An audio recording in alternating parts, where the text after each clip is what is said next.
Assalamualaikum warahmatullahi wabarakatuh. Selamat pagi dan selamat sejahtera kita semua.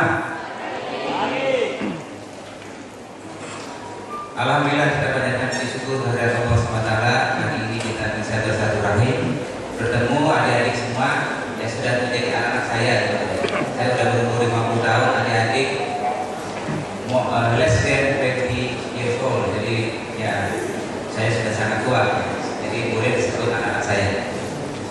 Yang pertama tentu saya bangga dan kita semua mengucapkan selamat kepada panitia khususnya, kemudian fakultas kedokteran dengan beberapa prodinya, dan tentu ini semua diakibatkan karena jasanya dari IPTI untuk menempatkan Universitas Tanjung Pura sebagai tempat roadshow-nya kegiatan ini semua. Ini roadshow yang keberapa? Keempat kita sudah lakukan.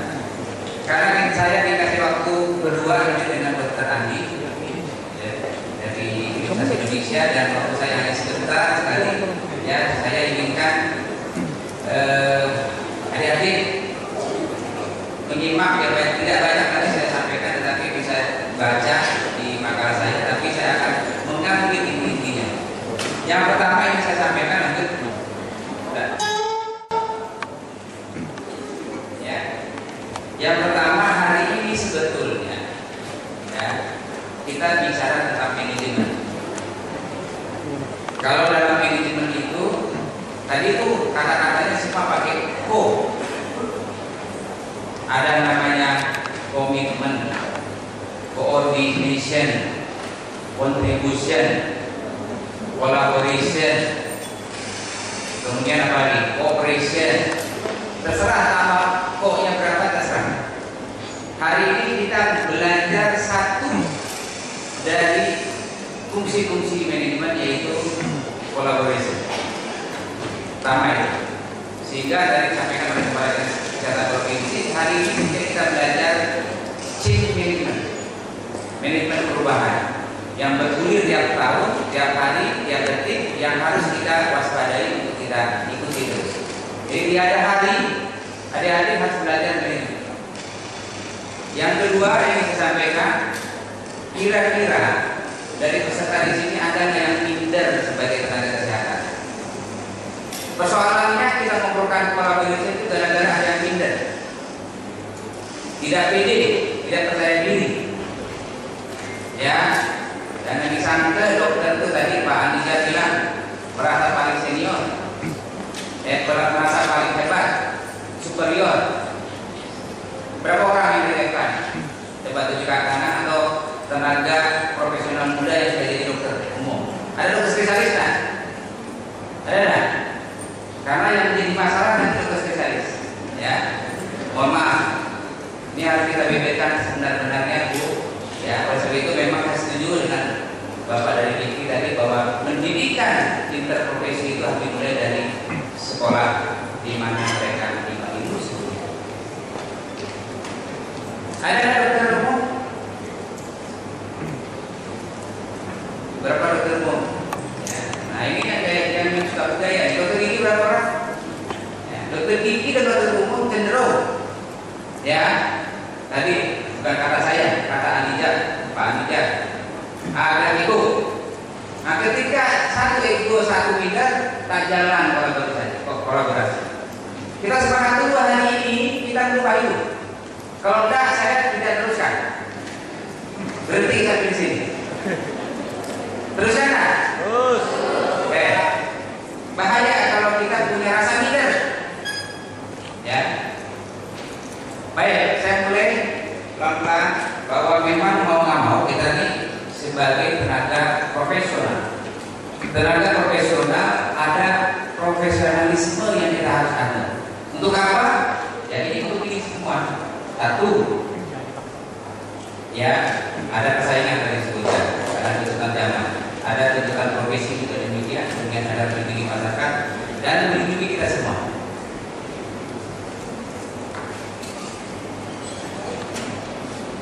Kemudian ada undang-undang kesehatan kita yang disyaratkan demikian, bahwa dalam pelaksanaan tugas kita harus berpedoman atau punya standar. Banyak sekali standar yang kita anut dan harus kita belajar. Katanya orang kesehatan itu ya selain pegang Quran, Bible atau kitab suci yang lain, di meja prakteknya, di meja tempat kuliahnya harus ada undang-undang kesehatan, undang-undang tentang rumah sakit, apa saja undang-undang yang berhubungan dengan apa yang akan ada dilakukan. Kira-kira punya nggak undang-undang kesehatan? Mau nggak mendownload di internet dan disimpan nanti jadikan buku di sampingnya? Ya, mudah-mudahan lebih sering dibaca dibanding Quran. Quran itu ada di samping kita, tapi sampai itu bukan dibaca. Tapi kalau undang-undang kesehatan mudah-mudahan sering dibaca. Undang-undang rumah sakitan, undang-undang tentang kesehatan yang lain banyak sekali. Tolong dipahami, kalau kita mau bekerja sebagai seorang manajer yang baik, karena kita belajar tentang manajemen, maka manajemen itu dasarnya adalah menuruti aturan yang ada, mencapai tujuan-tujuan tertentu dengan kita menggunakan sumber daya manajemen yang ada juga. Sekali lagi, ya saya ingin sampaikan bahwa ketika kita ini memang hidup dengan manajemen, maka harus mengikuti peraturan-peraturan manajemen itu dengan sebaik-baiknya. Tanpa itu gagal. Oleh sebab itu salah satunya, kalau kita mau menjadi orang yang profesional, kita harus punya pedoman, punya standar. Banyak sekali yang kita ada. Saya sampaikan Bapak sekalian, adik-adik, anak-anak sekalian, bahwa yang paling berat ya, dari kehidupan kita adalah kita menjalani. Saya setuju dengan Bapak dari ini bahwa bukan hanya pengetahuan, bukan hanya keterampilan, tetapi juga etika moral.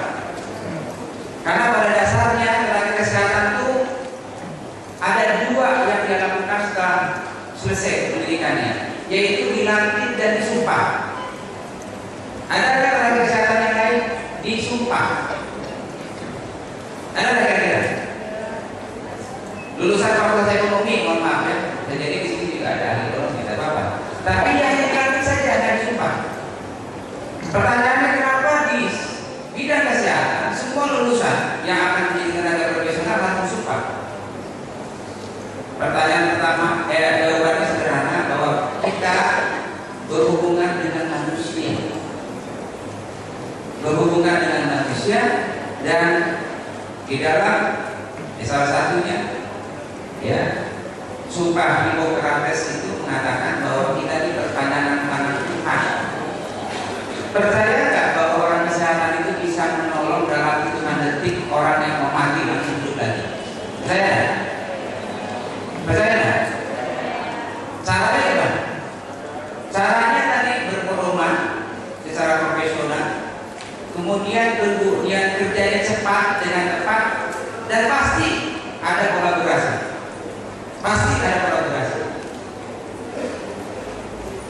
Apalagi kita nanti ya adik-adik bekerja di rumah sakit, di klinik. Rumah sakit, klinik itu intinya adalah menyelamatkan nyawa. Tapi kalau kita kerja di dokter keluarga, kerja di puskesmas, itu adalah penyelamatan orang sehat. Nanti kita bisa bedakan nanti seperti apa pandangan seperti itu. Nah, kita diajarkan ya, yang paling penting kita diajarkan ya, orang kesehatan itu dari pendidikan dari awal sampai selesainya, sampai kapan meninggal, kalau dia masih berprofesi, itu berpikirnya runut. Apa itu bahasa Indonesia yang paling tepat? Runut. Apa yang terjadi coba? Ketika seseorang tenaga profesional kesehatan itu menangani pasien, siapapun pasiennya, pasti yang dia lihat adalah keluhannya dulu. Ada nggak yang maksud diagnosa? Ada nggak? Ya ada. Pasti keluhannya dulu. Mau keluhan secara lisan, ya, atau keluhan dari keluarganya, pokoknya sebanyak-banyaknya dikumpulkan keluhan, makin baik. Akhirnya kita ketemu di gejala-gejalanya.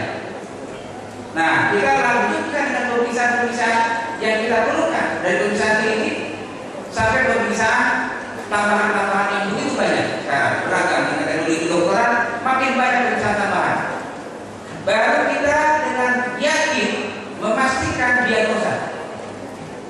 Setelah diagnosa kita lakukan terapi, apakah terapi jangka pendek, jangka panjang dan seterusnya, sampai kita mengevaluasi dari penyakit itu yang berhubungan dengan pasien yang bersangkutan. Perjalanan runut begini itu sebetulnya juga ilmu manajemen, dan itu masuk kepada kehidupan adik-adik sekalian di masyarakat. Jadi tidak jadi-jadian ketika kita berpikirnya langsung loncat ke diagnosa, ini terapi. Nah, tolong ini menjadi bagian penting bahwa orang kesehatan dipastikan berpikirnya runut. Ya, nggak gopo-gopo, nggak loncat-loncat. Hati-hati, ya. Kadang-kadang kalau ilmu manajemen gini, ketika kita dalam organisasi kecil begini, yang dipikirkan mana uangnya, nggak ada yang kerja, pikirannya itu saja. Padahal itu hanya sumber daya manajemen. Yang paling penting daripada inti organisasi melakukan manajerial yang baik adalah biasanya pertama adalah kita cek payung hukumnya. Tadi saya sampaikan dasar-dasar peraturan yang harus kita lakukan apa. Yang kedua adalah komitmen. Ya, ini hari ini kita harus berkomitmen untuk melakukan kolaborasi. Kalau tidak gagal, baru kita memerlukan sarana prasarana manajemen, sumber daya manajemen yang begitu banyak. Dan yang terakhir ada istilahnya metodologi. Ya, apakah metodologi ini akan kita lakukan dengan beragam metodologi yang ada atau metodologi sederhana supaya tujuan itu cepat tercapai. Nah, dari rangkaian itulah namanya manajemen. Nah, kita ngobrol bagian kecil saja. Apakah hari ini kolaborasi di antara atau antar profesi itu sudah terjadi belum? Kira-kira jawab dulu. Kira-kira di mana yang dominan yang terjadi? Di mas, di dokter praktek, di klinik, di rumah sakit, di mana yang sering terjadi kolaborasi itu terjadi? Di mana? Di rumah sakit. Yakin? Oke. Saya setuju, tapi saya juga tidak setuju. Karena ini pertanyaan penting. Di mana kita memulai? Dan sudah dimulai. Sudah dimulai sekarang. Tetapi perjalanannya seperti apa kita nanti? Yang kedua adalah bahwa kita masih punya masalah jenjang pendidikan. Ya. Di berbagai negara ya, dari rujukan yang ada sebetulnya kita mencontoh interprofession itu atau collaboration itu mencontoh kita. Tapi mencoba yang baik nggak masalah. Yang kedua yang berikutnya yang saya sampaikan, siapa yang di sini profesinya perawat? Perawat ini ada? Kira-kira di depan pasien berani menggantungkan stetoskop? Stetoskop yang berani menggantungkan stetoskop itu hanya dokter atau spesialis. Perawat tak berani, berani kan? Di depan pasien, di depan dokternya, saya akan beranian. Tidak pernah lihat punya keberanian pegang stetoskop. Nanti dianggapnya dokter katanya. Nah, kalau nggak berani itu yang salah, nggak pede. Di Amerika Serikat sendiri yang namanya perawat itu luar biasa peranannya. Hanya di sana, di setiap klinik, setiap rumah sakit ada namanya continuing education. Jadi pendidikan kelanjutan. Ketika seseorang ini kerja di satu unit pelayanan, itu bisa berpindah dengan ikut tes dengan keterampilan dan ilmu pengetahuannya. Kemudian dia akan pindah ke tempat yang lain dengan gaji juga yang bertambah.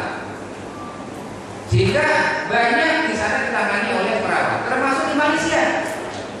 Kalau kita di Indonesia ini boros dokter, di Malaysia ini kurang dokter. Saya yang berobat perbatasan Malaysia itu di klinik-kliniknya tidak ada dokter.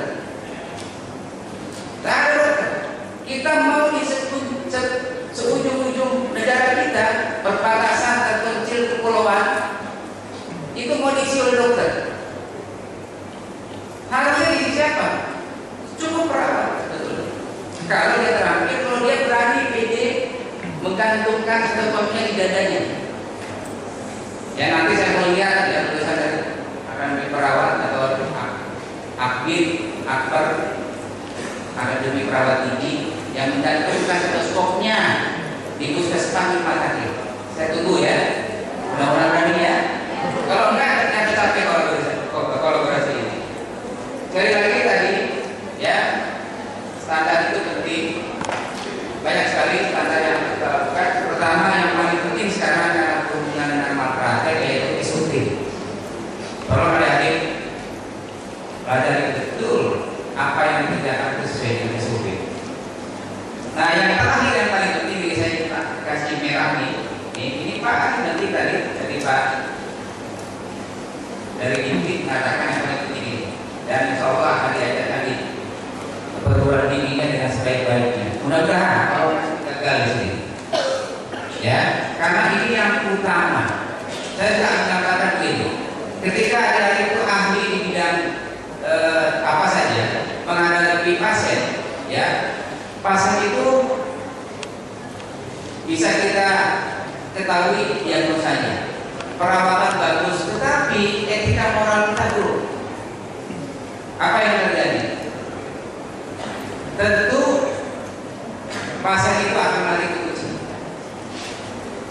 Karena kelebihan kotak kucing punya Norma, punya Timberland, itu karena kelebihannya dia sangat care terhadap pasiennya. Dari mulai di Pontianak sudah dijemput, baru mau masuk klinik, masuk rumah sakit sudah dijemput, dan dipastikan rasa amannya.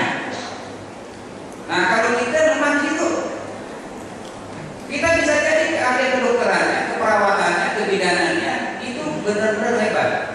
Tapi soal etika moral, nah kita harus hati-hati. Ya, memang orang Indonesia ini orang yang hidupnya sangat bebas. Beruntunglah hidup di Indonesia.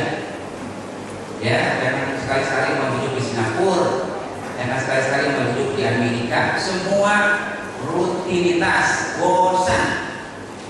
Kita bisa berulah apa saja. Nah, kadang-kadang melekat kepada profesi kita, berulah semena-mena kepada pasiennya. Nah, itu bahaya.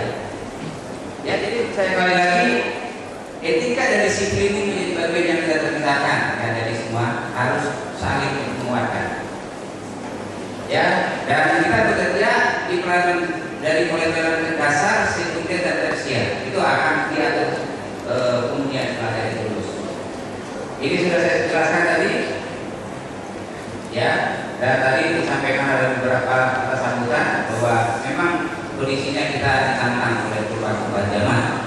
Siapkan itu semua, dan tentu katanya yang menjadi pemimpin di masa kemasan 100 tahun Indonesia Merdeka itu adalah gelombang idealisme.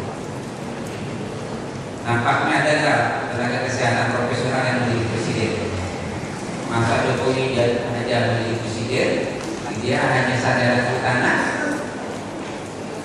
Masa nggak ada berani? Kan yang ahli manajemen Bapak Ibu sekalian. Kira-kira ada yang jadi presiden? Mau jadi presiden? Masa yang akan datang? Mana siapa? Berani? Caranya gimana? Dari pengalaman. Pengalaman apa? Kita buat website aku jadi presiden tahun berapa? Katanya 2000 umurmu 40 tahun, 45 tahun, berapa tahun lagi? 45 tahun. Nah, 2022 aku akan menjadi presiden Indonesia. Sebutkan kesehatan. Berani nggak? Ya, kita sudah terjadi demikian. Dia punya homepage sendiri, mengeluarkan ide-idenya, ingin jadi presiden tahun berapa? Harus lakukan itu. Dan sekarang jadi presiden siapa saja boleh. Kalau di antara kita di sini yang ada jadi presiden, kolaborasi itu jadi pasti jalan, ya, atau jadi menteri kesehatan ya. Mudah-mudahan ada jadi menteri kesehatan. Saya sampaikan tadi bahwa tenaga kesehatan adalah memberikan pelayanan yang utama kepada masyarakat. Ya, tolong tujuannya manusia. Manusialah sumber daya yang bersumber daya itu adalah manusia. Sehingga apapun kalau kita menganggap yang dihadapi kita adalah manusia, maka sebetulnya kita menghargai profesi kita. Sekali lagi, ketika kita menghargai yang dihadapi kita itu manusia, maka sebaiknya kita menghargai profesi kita. Ya, saya ya 10 menit lagi. Ya, tetap intinya bahwa kita harus memberikan satu kenyamanan, kepuasan kepada pasien, tetapi di antara kita juga akan menguntungkan untuk pengembangan profesi kita. Ya, sekali lagi keuntungannya win-win untuk kedua belah pihak. Kemudian, ya, saya ingin sampaikan di sini, kita sebetulnya tadi karena berpikir manajemen, maka harusnya kita berpikir bisnis. Walaupun tenaga kesehatan tidak harus dikonotasikan mencari keuntungan, ya, tetapi kalau kita nirlaba, non profit, tapi untuk itu boleh. Kenapa boleh? Karena itu untuk mensejahterakan kawan-kawan kita juga. Ya, makin besar Bapak Ibu merangkul semua peserta BPJS, ya nanti makin besar pula Bapak Ibu dapat keuntungan. Sehingga ini harus ada strategi, harus berpikir juga manajemen. Dan memang kita punya kelemahan untuk tenaga profesional dari segi pendidikan, nanti diterapkan oleh narasumber berikutnya. Bagaimana sekarang memperkuat adik-adik semua supaya disiapkan ketika lulus itu lebih hebat dibanding tenaga profesional sebelumnya. Sekali lagi kami beruntung, ya, kalau pendidikan yang diberikan di universitas masing-masing itu memberikan dampak yang positif kepada masyarakat, khususnya kepada kami yang dianggapnya user, pengguna saja. Saya kebetulan di dinas kesehatan, berapa beruntungnya kita ketika begitu lulus siap pakai. Ya, siap pakai dalam arti semua hal. Ya, kadang-kadang saya sederhana tanya seorang dokter, apakah dia bisa menyunat pasien? Dan saya jawab, karena tidak diajarin di fakultas kedokteran yang menyunat. Ini permasalahan ketika seorang dokter akan ditugaskan di daerah provinsi, nanti kepala desanya meminta setiap liburan sekolah menyunat masyarakatnya. Dijawabnya oleh seorang dokter, oh saya tidak diajari di fakultas kedokteran menyunat. Nah, gimana persoalannya? Itu menjadi pemeran bagi kita sendiri, sehingga ya pelajaran berharga bagi kita semua ketika menjadi mahasiswa adalah melakukan semua kegiatan-kegiatan yang akan mempercepat diri kita untuk nanti setelah lulus. Apa saja? Dan kita ditugaskan di puskesmas, tugas-tugas puskesmas apa saja kerjakan? Di rumah sakit, suruh nyuntik, suruh infus sampai berdarah-darah, sampai bengkak, sampai koma pasiennya, itu urusan pembimbing. Biar dia, tojos dia. Ya, jangan ragu, karena udah lulus kita harus pede, harus percaya diri, ditempatkan kemana saja harus pede. Nah, latihannya sedang mahasiswa. Kalau mahasiswa saja tidak punya kasus yang bisa memperkuat kita setelah lulus, itu membahayakan. Jadi berurutan. Kalau nggak ada kasus sama sekali, nyuntik sama kawan. Kalau bisa nyunat sama kawan. Kalau yang belum disunat, ya harus belajar bagaimana. Ada yang gemetar nyuntik sumputan tubuh dokter sekarang, perawat sekarang, intravena masih gemetar, infus bayi. Itu harus semua dilakukan untuk mahasiswa. Jangan sampai terlena bahwa pendidikan yang ada itu cukup dengan kasus-kasus yang terbatas. Di lapangan adik-adik punya pengalaman yang mengagetkan nanti. Beda dengan teori. Oleh sebab itu keberanian yang terjadi itu harus ditanamkan waktu mahasiswa. Ya. Dan tentu yang paling penting, ya kira-kira gimana nanti diterapkan oleh materi setelah ini. Apakah pada masa mahasiswa ada celah bahwa masyarakat tidak bisa mengkritik adik-adik yang bekerja sebagai mahasiswa? Kalau kami yang sudah pada lulus itu luar biasa kritikannya dari masyarakat, sehingga kita jangan menggunakan kritik itu menjadi kesalahan yang diubah buat masyarakat, tetapi kita koreksi dari kita sendiri apa yang terjadi. Segala komplain, segala keluhan, sekecil apapun harus segera diselesaikan dengan sebaik-baiknya. Ya, dengan tadi komponen dari manajemen adalah komunikasi, koordinasi yang baik. Ya, saya ingin tegaskan di sini, kalau kita ingin menjadi tenaga kesehatan yang profesional, maka dasarnya adalah ya kita merasa terhormat. Ya, kadang-kadang kita ini tak merasa terhormat di tenaga kesehatan. Apa yang terjadi coba?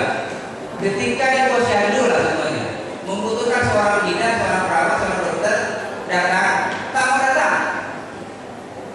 Padahal masyarakat itu butuh kedatangan kita yang dihargai, punya ilmu, yang bisa memberikan peningkatan dari kesehatan kepada masyarakat. Kita tak mau datang dengan berbagai alasan. Jadi sekali lagi, kalau kita ingin terhormat, apalagi kita tenaga kesehatan profesional, itu pasti dihormati oleh masyarakat. Bayangkan tadi saya sampaikan bahwa kita ini berpandangan tangan Tuhan. Ya, kita pandangan tangan Tuhan. Saya ingin gambarkan begini, ya, sambil jalan karena kita terlalu panjang nanti. Yang terjadi nanti kenapa kita tidak melakukan kolaborasi dengan baik adalah memang yang paling rentan adalah di rumah sakit. Kenapa? Karena kita semua berhubungan dengan dokter spesialis. Ini mohon mungkin di tingkat mana ya, di TV, bahwa pendidikan spesialistik itu tidak mencerminkan akan jadi orang yang lebih toleran. Dia sangat kental antara sensitivitas dengan linearitas. Kejam kadang-kadang.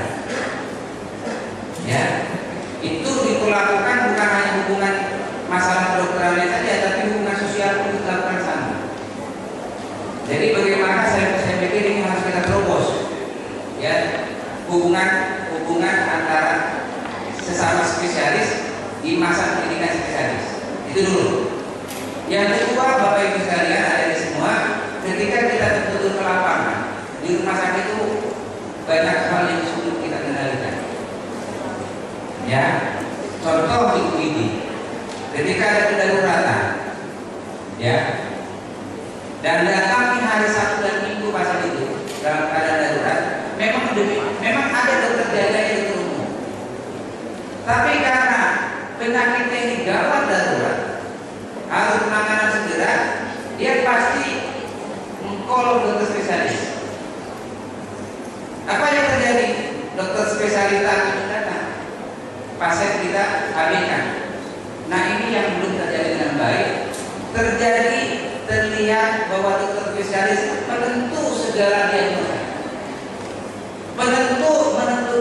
menggunakan alat-alat kedokteran, alat kesehatan.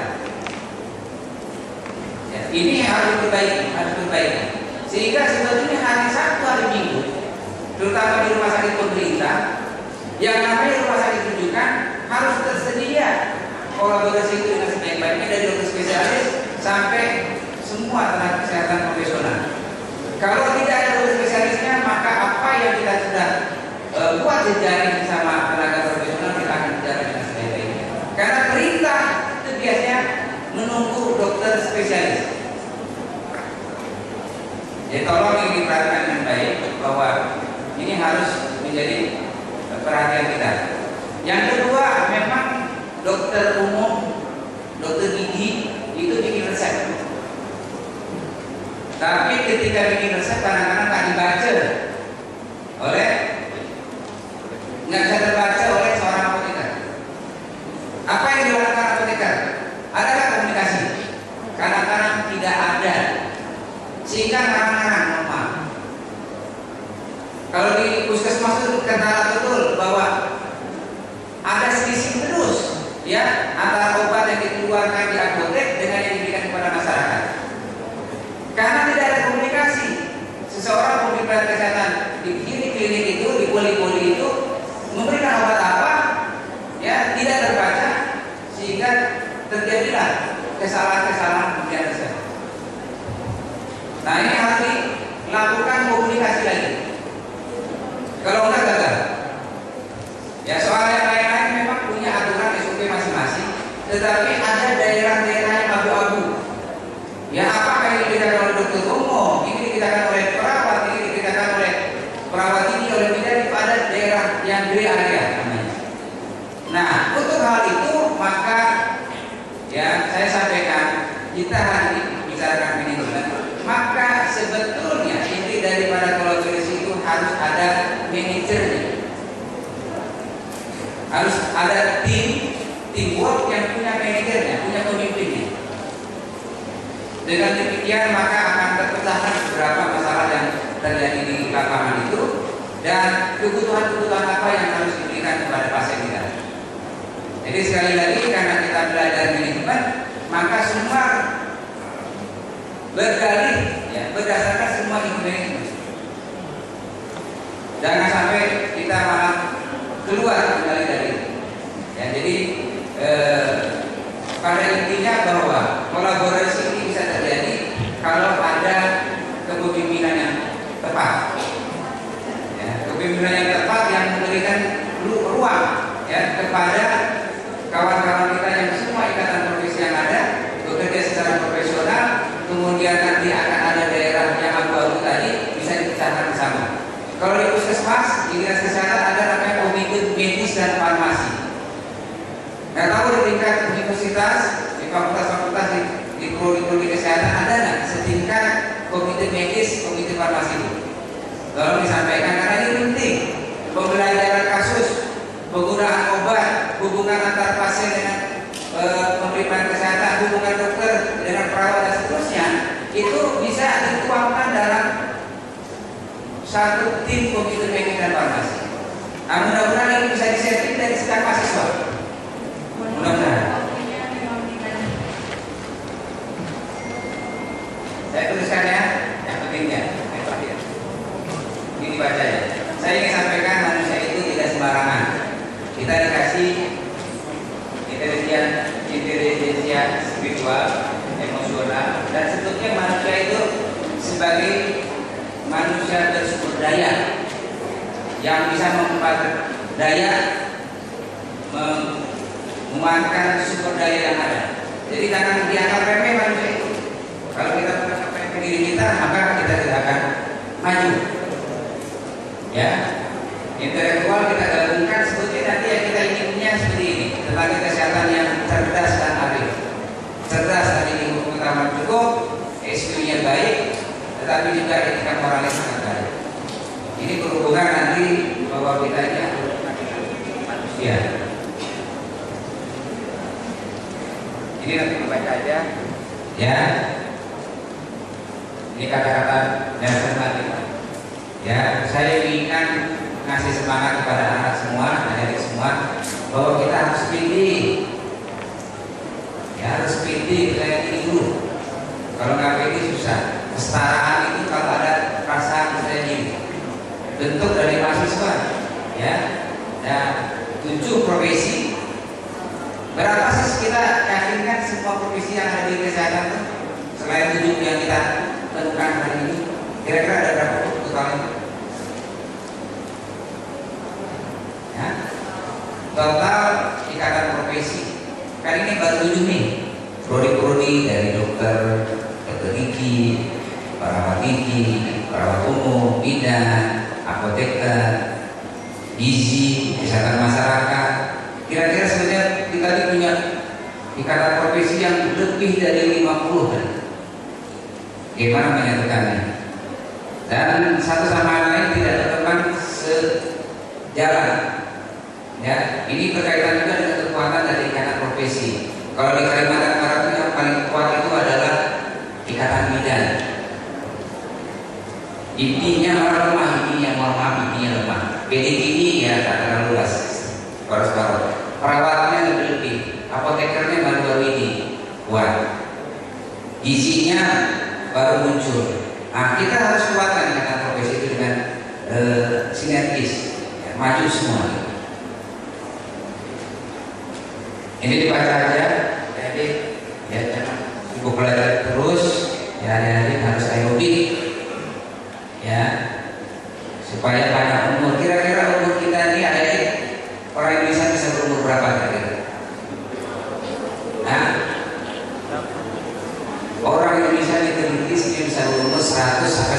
20 tahun. Adik-adik sekarang umur berapa? 20 tahun. Bisa nggak sampai 100 tahun kemudian? Bisa nggak? Nah, intinya harus aerobik. Saya tahu bahwa tantangan kita banyak adik-adik ini, ya. Ada namanya communicable disease, ada yang namanya non-communicable disease, banyak sekali. Ya, ada sekarang yang paling banyak adalah masalah-masalah penyakit-penyakit mental health dengan kecelakaan, ya, kecelakaan, bencana dan lain-lain. Kemudian, ya, gizi buruk masih juga terjadi, kemudian juga masih juga penyakit menular, tapi secara keseluruhan kita juga masih bergelut dengan kemiskinan. Nah, ini penyakit-penyakit yang berkembang yang sekarang luar biasa. Yang belah kiri itu adalah penyakit-penyakit yang disebabkan oleh gaya hidup. Ya, mudah-mudahan tidak merasuk kepada adik-adik semua. Mudah-mudahan. Kira-kira dari 7 profesi ini setuju nggak di kampus, khususnya di kampus kesehatan, tidak ada yang merokok mahasiswanya? Setuju nggak? Sudah terjadi nggak? Belum? Tolong dikuatkan dengan kolaborasi. Itu bukan hanya hubungan sesama 7 profesi yang ada, kemudian nanti memberikan pelayanan langsung ke pasien, tetapi juga bisa melihat nilai-nilai sosial yang ada, apa yang berpotensi bahwa di masyarakat sekitar kita ini bisa mengganggu masalah kesehatan juga. Salah satunya adalah merokok. Jangan merokok lah, ya, jangan merokok. Ini saya sampaikan kembali, intinya kalau di Indonesia ini masalahnya, ya, kita punya masalah yang bertubi-tubi, yang berat sekali. Ya, padahal SDM kesehatan itu fakultas kedokteran, fakultas prodi kesehatan makin banyak, lembaga kesehatan makin banyak, dinas kesehatan dan puskesmas makin banyak, tapi masalah kesehatan tak berujung selesai. Mohon maaf, waktunya. Ya, baik. Ya, mungkin ini yang ingin saya sampaikan.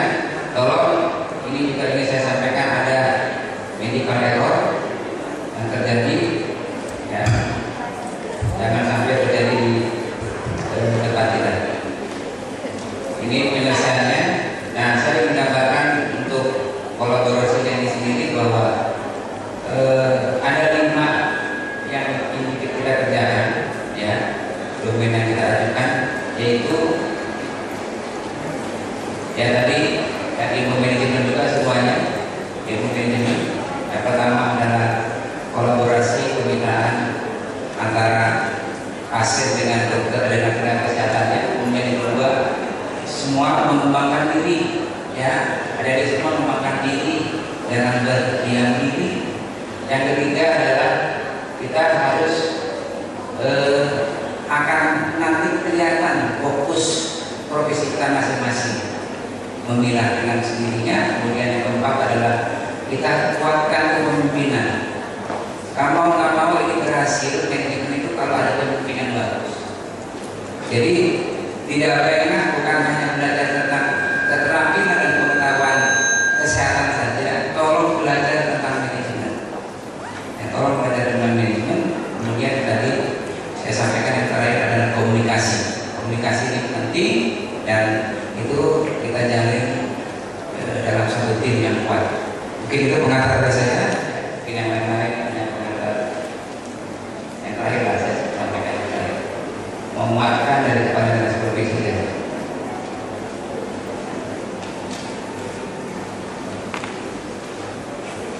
Nah, coba kira-kira yang bisa bahasa Inggris dibaca.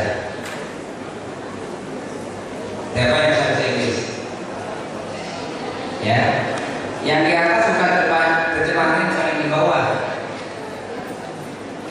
Jadi kita ini susah berubah karena ada zona nyaman, zona aman.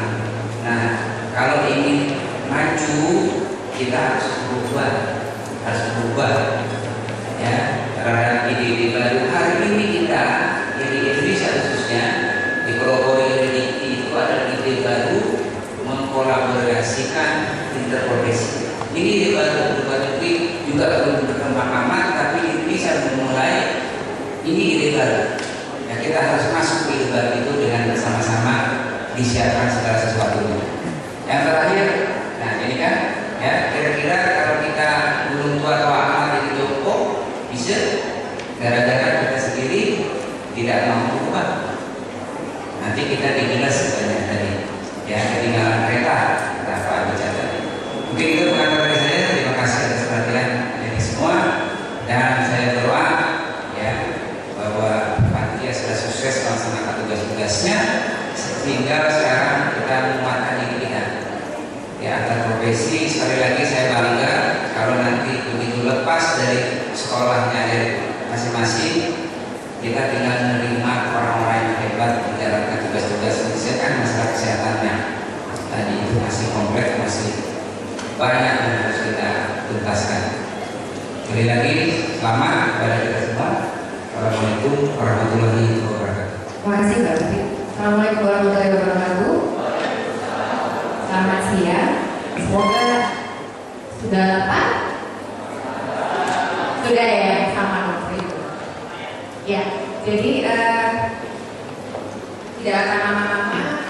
Apa yang tadi sebelumnya apa yang tadi disampaikan oleh moderator oleh Mbak Bibik itu sebetulnya sudah mengcover 70% dari materi yang saya sampaikan. Jadi saya ingin tahu saat banyak-banyak itu. Harus detail ya. Jadi saya senang diundang di acara ini karena Pontianak punya sekitar sendiri untuk saya. Meskipun saya udah lama tidak datang ke Pontianak, saya terakhir datang ke Pontianak tahun lalu, tapi sempat dari sini juga karena untuk pengembangan fakultas program studi pendidikan dokter di Fakultas Kedokteran Hutan. Jadi saya mendapatkan tugas untuk menyampaikan tentang metode pembelajaran dan profesi. Sebelum nanti kita mendiskusikan atau melihat kembali atau saya sharing tentang beberapa poin penting yang saya menyebut Anda sebaiknya calon profesional kesehatan aja ya, calon profesional kesehatan muda. Saya tidak langsung menyebut adik-adik karena saya nggak mau juga dianggap langsung lebih tua dari Anda. Saya tahu lebih tua dari saya di sini. Jadi Anda adalah calon profesional kesehatan muda. Dan tadi kalau bilang saya expert, rasanya saya masih banyak harus belajar. Yang mungkin akan saya sampaikan ini adalah sharing saja dan dari beberapa literatur dan juga pengalaman pengelolaan kolaborasi dan kerjasama profesional di Universitas Indonesia. Jadi yang akan saya sampaikan adalah pendidikan interprofesi itu apa, kompetensi pendidikan interprofesi, dan beberapa model metode pembelajaran interprofesi. Tapi sebelum kita ke arah sini, sejak tadi pagi mungkin ada yang bertanya-tanya yang di ruangan ini, kenapa sih capek-capek? Kenapa kita harus sekarang memperhatikan pendidikan yang berprofesi? Apa sebetulnya manfaatnya? Ada yang mau angkat tangan, sharing satu orang? Kenapa sih harus capek-capek? Orang ngurusin satu program studi udah pusing. Kenapa kita harus mengembangkan kemampuan kolaborasi? Tadi kan di topik pertama sudah banyak disinggung ya. Apa? Satu orang? Apa beneran ini? Ya. Sebelum saya mengajak Anda untuk melihat pendidikan profesional itu apa, saya ingin mengajak Anda untuk melihat lagi lebih luas tentang masalah kesehatan. Kalau sekarang masing-masing masuk ke program studi pendidikan dokter, program studi perawatan, program studi kesehatan masyarakat atau gizi atau dokter gigi atau farmasi, pernahkah kita berpikir setelah nanti lulus peran saya apa ya? Setelah nanti saya lulus, setelah saya jadi profesional kesehatan, kondisi kesehatan di tempat saya bekerja atau kondisi kesehatan di Indonesia itu seperti apa ya? Tantangan masa depan apa yang akan saya hadapi? Dan ternyata masalah kesehatan itu semakin kompleks. Tidak ada atau semakin sedikit pelayanan kesehatan atau pengelolaan masalah kesehatan yang paripurna itu hanya dapat diselenggarakan oleh satu profesional kesehatan saja, satu grup profesional kesehatan saja. Tidak mungkin. Semakin kompleksnya masalah kesehatan mengharuskan kita untuk berpikir dan memusatkan kemampuan kita masing-masing untuk menyelesaikan masalah atau bagian masalah yang itu menjadi kewenangan kita. Misalnya, kalau misalnya kita bicara tentang penanganan pasien diabetes mellitus secara paripurna, tidak mungkin hanya dokternya saja yang bisa menangani pasien ini. Kemudian penegakan diagnosisnya oke oleh dokter. Penata laksana asuhan perawatan siapa? Tidak mungkin oleh dokter. Bagaimana bisa memberikan edukasi yang paling baik kepada pasien dan keluarganya tentang pola makan, bagaimana mengatur kalori, haruskah dokter juga? Tidak mungkin dokter menyelesaikan semuanya. Karena misalnya yang paling penting adalah jumlah pasiennya tidak sedikit, banyak. Jadi kolaborasi kesehatan itu sangat diperlukan. Kemudian penggunaan teknologi kedokteran dan kesehatan yang baru juga semakin banyak. Variasi atau kurangnya peraturan di masing-masing setting juga patut menjadi perhatian. Dan variasi lingkungan fisik setting pelayanan kesehatan. Ada yang bekerja di rumah sakit, ada yang bekerja di klinik dokter keluarga, ada yang bekerja di puskesmas, ada yang bekerja di klinik pribadi. Semuanya memiliki setting yang berbeda-beda dan pasien yang beraneka ragam dengan tantangan yang berbeda-beda. Jadi, untuk bisa menyelenggarakan pelayanan kesehatan yang terbaik, sebetulnya kita berharap mendapatkan dukungan dari semua komponen. Komponen organisasi, komponen penugasan, komponen teknologi, komponen lingkungan, dan masalah tim di sini. Jadi ternyata sudah disadari bahwa penyelenggaraan patient care atau pelayanan kesehatan yang berkualitas itu tidak bisa lepas dari kolaborasi profesi kesehatan. Sekarang kalau kita bicara pelayanan kesehatan yang berkualitas itu seperti apa sih? Masing-masing pernah sakit kan?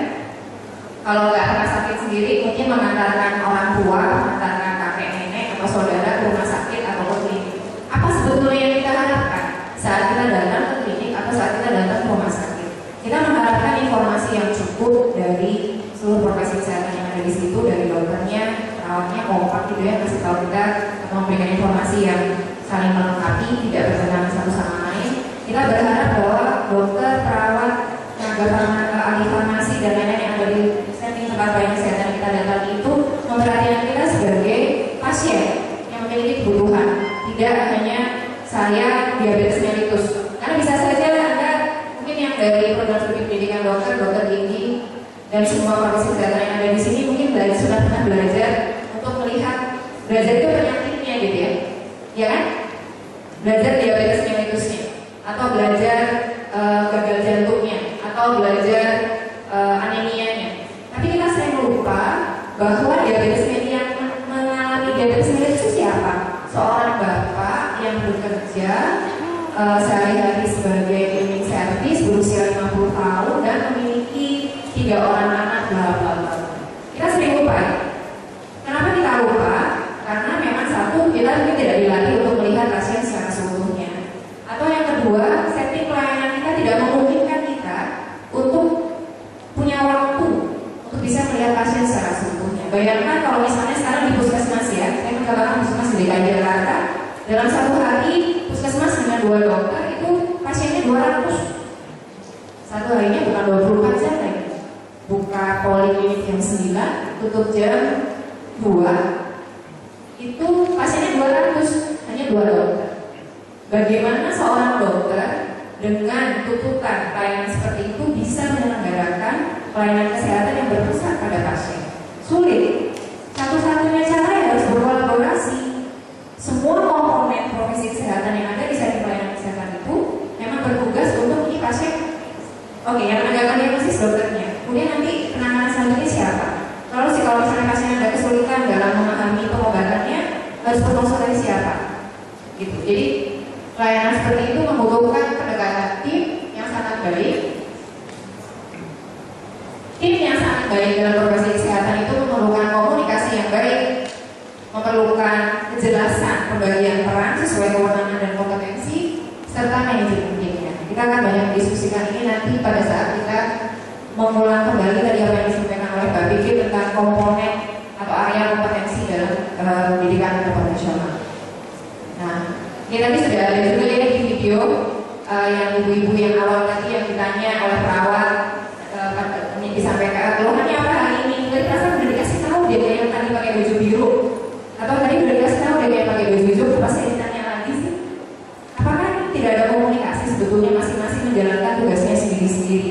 Kita merasa bahwa dengan kita menjalani tugas kita, misalnya saya sebagai dokter, saya antara pasien diabetes tadi itu, kemudian kalau saya sudah menuliskan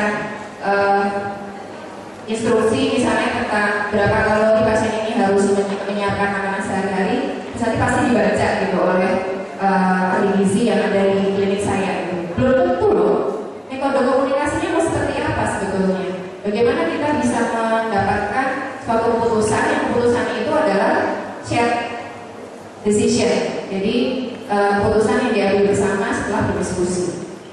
Jadi ini contoh bahwa tidak ada komunikasi antara komponen profesi kesehatan yang ada di suatu setting sehingga pasiennya lama-lama bete, ditanya hal yang sama berkali-kali.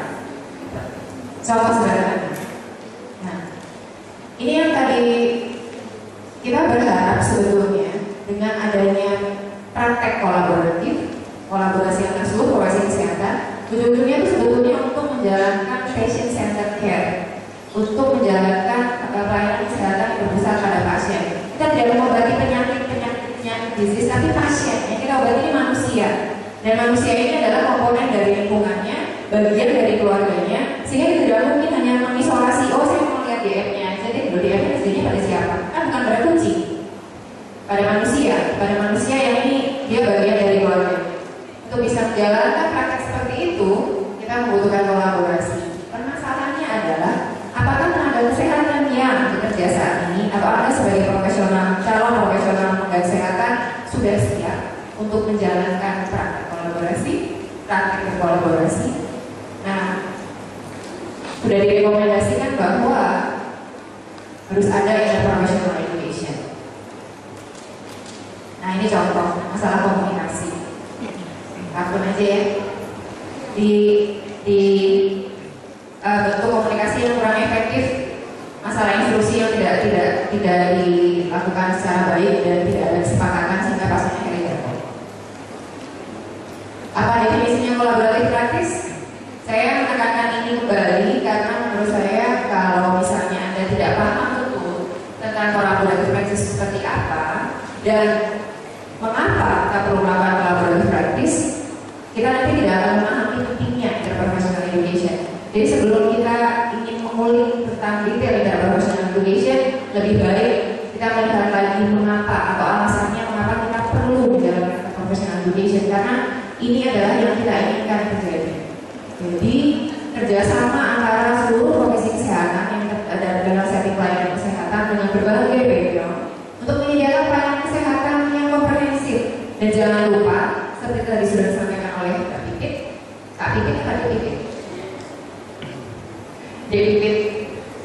itu kerjasamanya bukan antara profesi kesehatan, bukan antara kita saja, dokter gigi, ahli gizi, farmasi, perawat, tetapi juga dengan pasien dan keluarganya. Kita sering lupa nih dengan pasien dan keluarganya, dan kalau perlu dengan komunitas tempat pasien itu berada. Karena kita ingin menyelenggarakan pelayanan kesehatan itu yang komprehensif. Kalau tadi pagi kita banyak mendengarkan sambutan bahwa pelayanan kesehatan kita saat ini sebetulnya masih fokus kepada penyembuhan, pengobatan, kuratif. Padahal peran kita justru harusnya lebih banyak pencegahan. Bagaimana kita bisa berperan ke pencegahan? Ya kalau kita bisa berkolaborasi dan bekerjasama dengan seluruh profesi kesehatan. Gitu. Dan sebetulnya seluruh kerjasama atau praktek kolaborasinya ini mencakup seluruh aspek, baik dari masalah klinik dan non klinik. Dan ini nanti harus disesuaikan dengan kompetensi dan kewenangan masing-masing profesi untuk saling mengisi sehingga bisa menyelenggarakan pelayanan kesehatan yang kolaboratif untuk meningkatkan kualitas pelayanan kesehatan itu sendiri. Nah, dalam kolaboratif praktis ini sebetulnya banyak platform atau banyak komponen yang harus kita perhatikan. Misalnya tentang tadi itu Pipit menceritakan tentang masalah komunikasi, masalah bahasa, jargon yang kalau misalnya satu profesi mungkin punya bahasa sendiri yang belum tentu bisa dipahami oleh profesi yang lain. Misalnya pada saat saya menyebutkan saya berhadapan dengan pasien di gawat darurat, tidak sadar mungkin saya menyebutkan DCS berapa? DCS 5. Mungkin ada yang sudah belajar DCS itu apa sih? Glasgow skill untuk menentukan tingkat kesadaran seseorang. Tapi belum tentu DCS tadi itu menjadi bahasa yang umum antara profesi kesehatan. Yang sehingga kalau misalnya tidak dipahami itu juga akan memberikan pesan yang sama.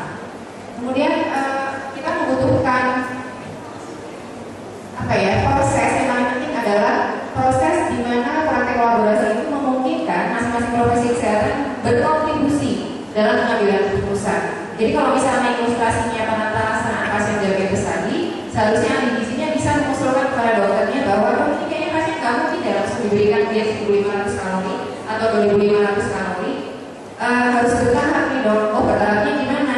Tapi saya kayaknya enggak. Ya karena nanti saya akan edukasi pasiennya. Tapi dokter setuju kalau perhitungannya seperti ini, sesuai dengan exercise pasiennya berapa, dia selama ini kebiasaan makannya bagaimana, agar tidak terlalu mendadak misalnya. Atau nanti ada ahli dokter spesialis olahraga, kalau olahraga misalnya, atau ahli kesehatan masyarakat atau profesi tertentu yang fokus kepada masalah exercise, itu juga bisa merekomendasikan, oh ini bapak kalau misalnya bapak dengan berat badan seperti ini dengan hasil gula darah yang begini, bapak mestinya exercise-nya begini. Jadi seluruh pelayanan kepada bapak ini sudah didiskusikan dan akhirnya pasien mendapatkan keputusan dan mendapatkan pelayanan yang lengkap. Tidak ada kata dokternya begini, kok kata gizinya begini, kok kata yang supervisor saya begini, saya bingung. Kita tidak mengharapkan itu. Nah, kalau tadi disebutkan di kuliah pertama tentang pentingnya kemampuan manajerial untuk seluruh profesi kesehatan, saya setuju.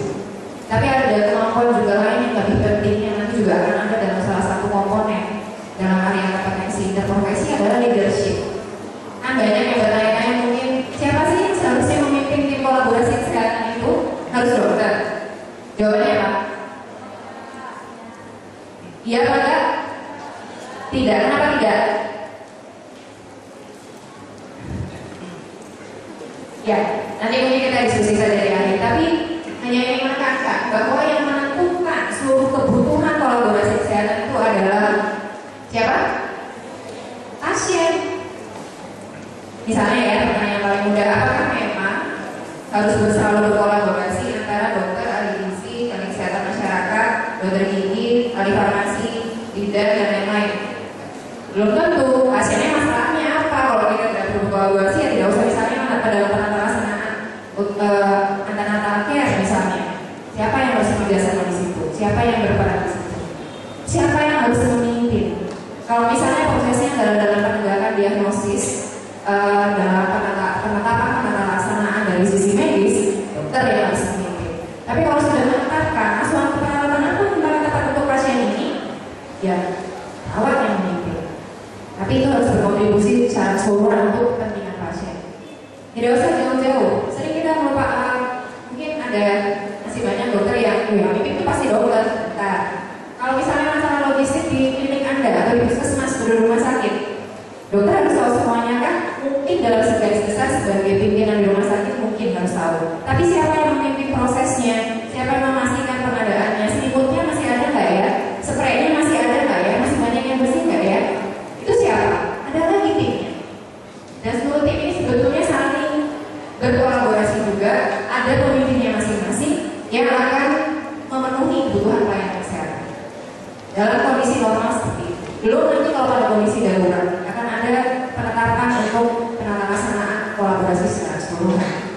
Dan yang paling penting sebetulnya yang saya tekankan adalah tidak usah memikirkan siapa memimpin apa.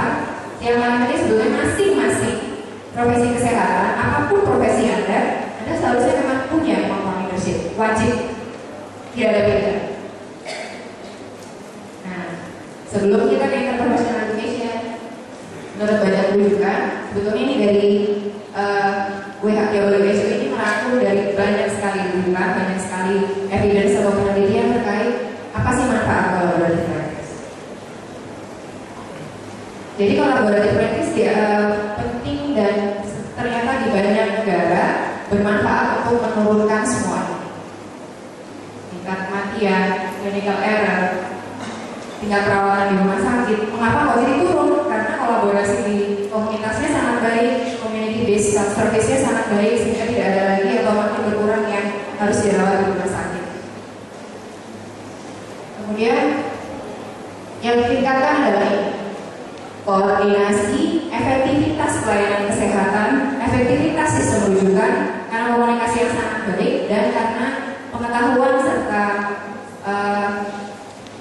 penetapan kewenangan yang sesuai dengan kompetensi profesi kesehatan itu untuk berkolaborasi. Kemudian yang paling penting adalah meningkatkan keselamatan pasien. dan keluarganya, meningkatkan keselamatan pasien atau patient safety. Itu juga penting. Tadi kalau misalnya ingat yang video yang pertama, just routine operation, itu kan sebetulnya tadinya katanya operasi sinus biasa, terus harusnya diintubasi, dioperasi selesai pulang, ya. Tapi ternyata tidak terjadi begitu karena ada komplikasi dalam akses jalan nafasnya. Perawatnya udah datang, ingat ya videonya.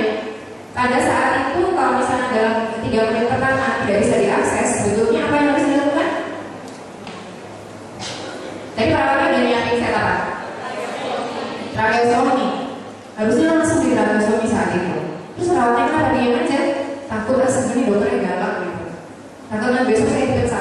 Nah, atau banyak kekhawatiran lain.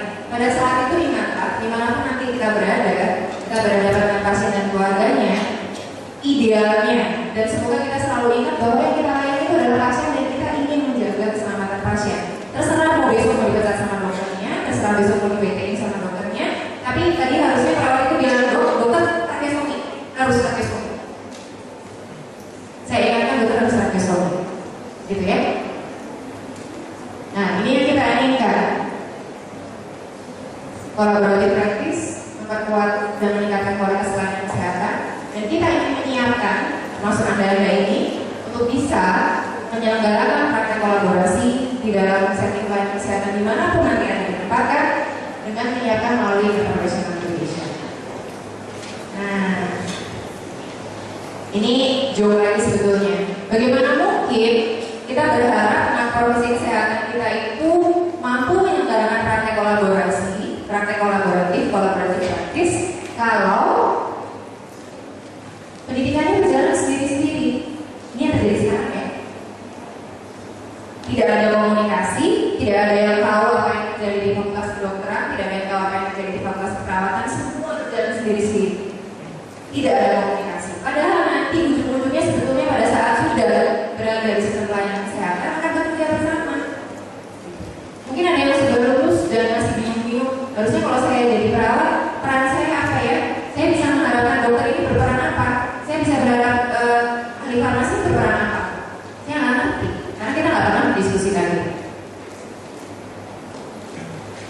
Pendidikan interprofesional perlu dibedakan dengan pendidikan multi profesional.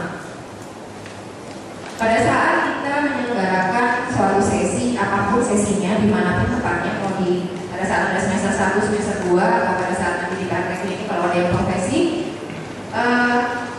selama ada proses untuk belajar dan bekerja sama dan memungkinkan mahasiswa dari berbagai profesi kesehatan untuk belajar dengan dan dari satu sama lain, mengenali dan menghargai peran satu sama lain, dan di situ tujuannya adalah untuk meningkatkan kolaborasi dan keterampilan kerjasama. Itu adalah pendidikan interprofesional. Kalau Anda sekarang seperti di siang ini duduk di ruangan ini bersama-sama mendengarkan, itu pendidikan interprofesional bukan? Iya, iya kan? Oh, tapi besok kan ada sesi lanjutan ya, ya. Besok kan ada sesi kolaborasi dan discussion dan kerjasama. Kalau misalnya kuliah ini saja tidak bisa dikatakan pendidikan interprofesional, karena mungkin ya Anda akan didiskusikan tentang peran nanti dan seterusnya. Tapi belum ada proses khusus untuk meningkatkan atau mengembangkan kemampuan Anda untuk berkolaborasi dan bekerjasama. Jadi apa yang Anda lakukan saat ini bisa saja dikerjakan misalnya pada saat Anda ingin mencapai kemampuan untuk melakukan penelitian misalnya, atau kemampuan untuk pengembangan profesionalisme, misalnya penerapan etika, penerapan hukum kesehatan. Anda bisa duduk bersama di sini, Anda bisa berdiskusi, tetapi tujuannya bukan pada kemampuan kolaborasi. Nah, contoh yang saya sampaikan ini disebut pendidikan multi profesional. Duduk bareng, minum bareng, tapi belum tentu itu tujuan utamanya untuk pengembangan kolaborasi dan kemampuan kolaborasi dan kerjasama. Udah tahu ya bedanya ya? Ini keluar di proses.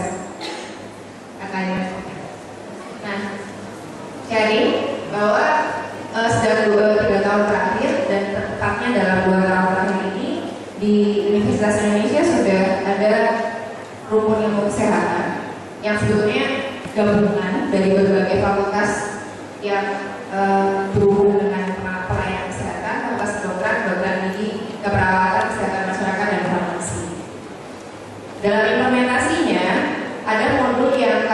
modul-modul MPI atau Multi-Professional Education dilaksanakan secara bersama-sama, kuliah diskusi bareng-bareng.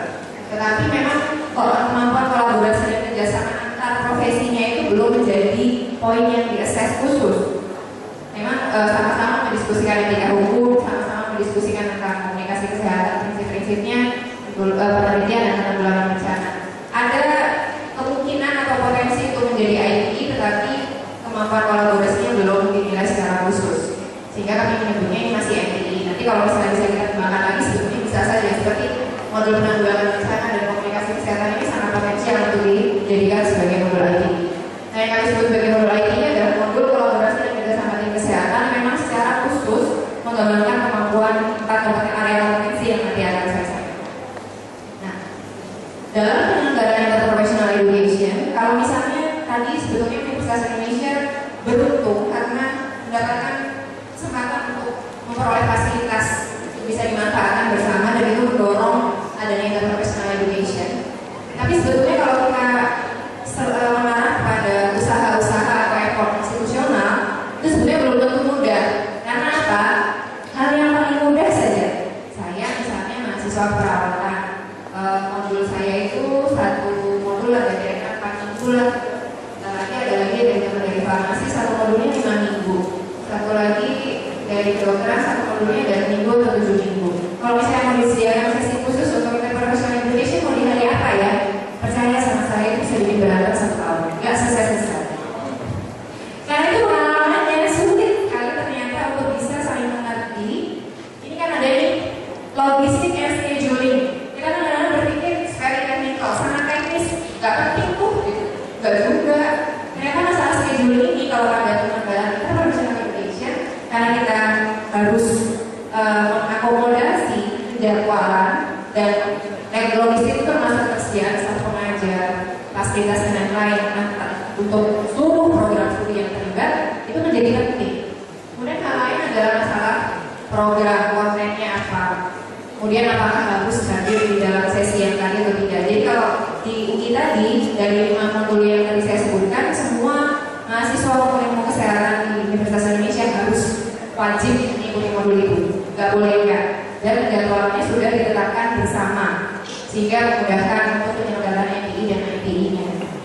Namun yang sebetulnya paling penting untuk nanti disepakati adalah kapan sebetulnya, apalagi tentang modul-modul MPI ya, yang multi-professional education.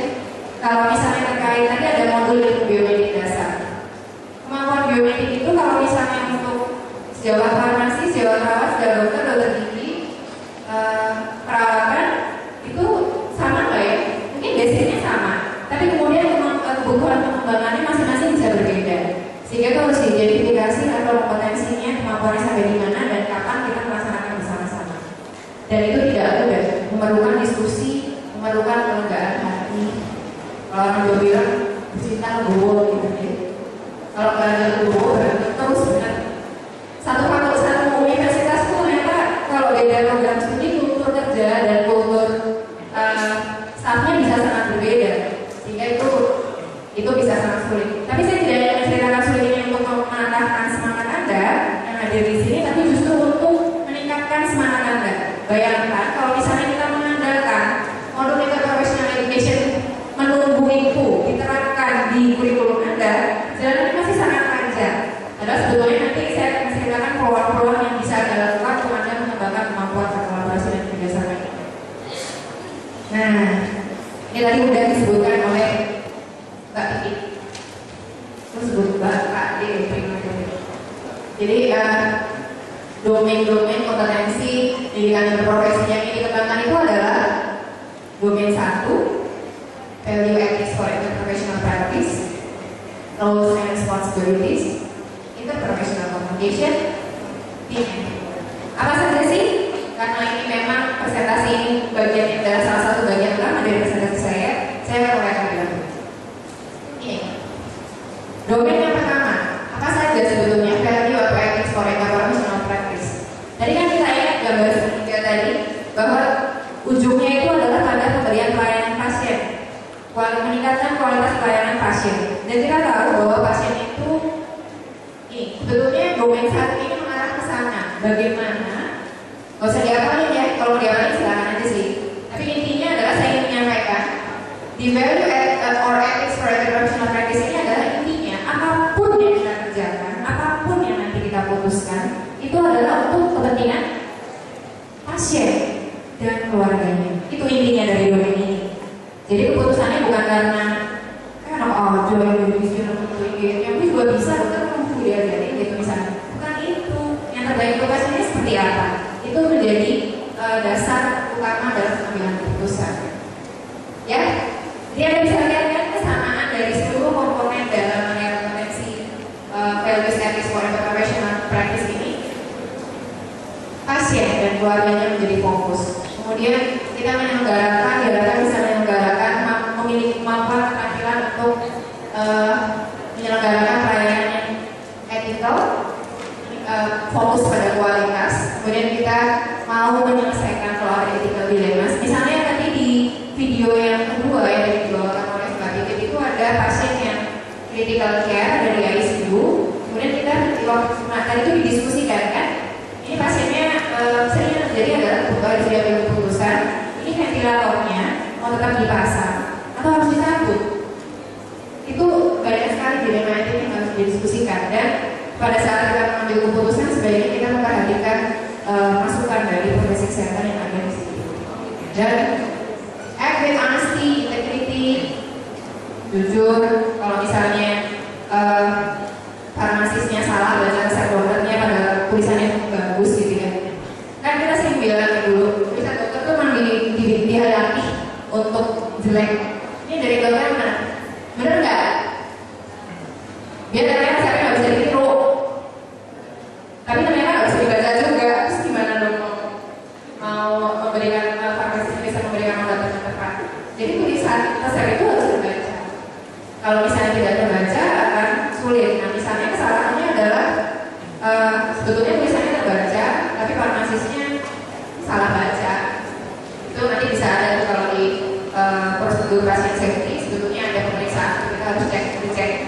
Dan kalau misalnya farmasisnya sebetulnya punya integritas yang baik, kalau misalnya dia salah dia akan admit atau mengakui kalau dia salah dan nanti akan diperbaiki. Nah ada satu hal yang penting saya ingatkan tidak berhubungan langsung budaya kita pada saat ini memang masih budaya menyalahkan.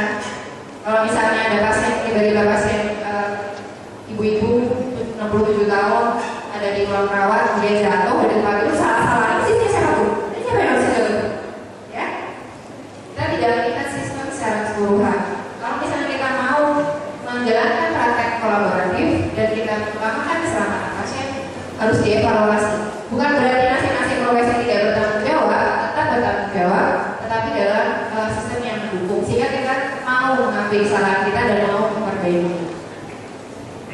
Dan yang terakhir yang paling penting adalah terkait kemampuan kita dikatakan sebagai profesional kesehatan itu karena kita punya kemampuan yang diberikan kepada kita pada saat pendidikan. Dan dengan kemampuan atau kompetensi kita miliki itu kita mendapatkan kewenangan untuk menjalankan bagian-bagian atau komponen-komponen dari pelayanan kesehatan. Nah, kan tadi sudah dilihat bahwa sistem pelayanan kesehatan itu sangat kompleks. Teknologi, ilmu pengetahuan di bidang kesehatan dan kedokteran berkembang terus, sehingga apa yang kita pelajari dalam 5 tahun pendidikan itu pada saat kita lulus belum tentu itu adalah yang up to date atau yang relevan, sehingga seluruh profesi kesehatan wajib untuk selalu menjaga agar kemampuannya itu tetap terjaga. Termasuk kalau misalnya dokter udah lama nggak praktek, terus kemudian dia mau praktek lagi gitu, ya harus dites lagi bagaimana pengetahuannya, bagaimana keterampilannya, karena belum tentu itu up-to-date. Ini yang kedua, roles and responsibilities. Jadi tadi setelah pertama kita berkenaan dengan pasien dan usaha kita untuk menyediakan kemampuannya sebaik-baiknya. Yang kedua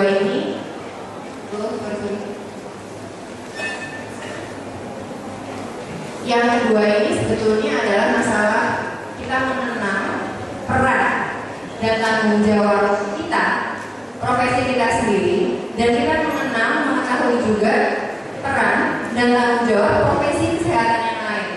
Tak kenal maka tak sayang, betul itu. Karena kalau kita tidak mengetahui dengan tepat peran dan tanggung jawab kita dan peran dan tanggung jawab profesi kesehatan yang lain, kita tidak akan mungkin berkolaborasi.